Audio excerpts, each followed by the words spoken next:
Welcome to STV. నా పేరు శ్రావ్య. Bulletin updates చూద్దాం. నెల్లూరు జిల్లా ఆత్మకూరులో ఉస్తాద్ సినిమా విడుదల సందర్భంగా భారీ ఎత్తున సంబరాలు నిర్వహించారు. ఆత్మకూరు జనసేన పార్టీ నేతలు, పవన్ కళ్యాణ్ అభిమానులు ఆత్మకూరు జనసేన ఇన్ఛార్జ్ నరిశెట్టి శ్రీధర్ ఆధ్వర్యంలో బస్టాండ్ సెంటర్ నుండి సినిమా ప్రదర్శిస్తున్న రామకృష్ణ థియేటర్ వరకు భారీ ర్యాలీ నిర్వహించారు. సినిమా హాల్ వద్ద బాణసంచా సంబరాలు చేస్తూ పవన్ కళ్యాణ్ చిత్రపటానికి పాలాభిషేకం నిర్వహించి పవన్ కళ్యాణ్ జిందాబాద్ అంటూ నినాదాలు చేశారు.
ఈరోజు మా జనసైనికులందరికీ పండుగ రోజు.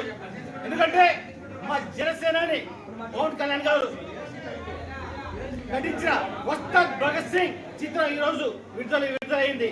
దీంతో ఈరోజు మా ఆత్మకూరులో జనసేన పార్టీ కార్యాలయం నుంచి జనసైనికులందరూ అక్కడి నుంచి ర్యాలీగా బాణసంచాతో తర్వాత డబ్బులతో కేరింతలు కొడుతూ ఈరోజు హాల్ దాకా రావడం జరిగింది. ఆల్రెడీ దేశవ్యాప్తంగా ప్రపంచవ్యాప్తంగా టాక్ వచ్చేసింది. ఈ మా ఉస్తాద్ భగత్ సింగ్ పవన్ కళ్యాణ్ గారి cinema bumper super block buster hit.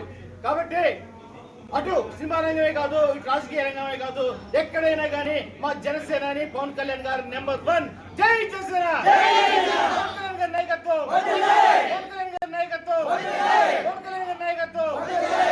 ఇవి ఇప్పటి వరకు ఉన్న bulletin updates. Keep watching STV. మేము చేసే వీడియోస్ మీకు నచ్చినట్లయితే లైక్ చేయండి. అలాగే మరిన్ని ఇంట్రెస్టింగ్ అప్డేట్స్ కోసం మా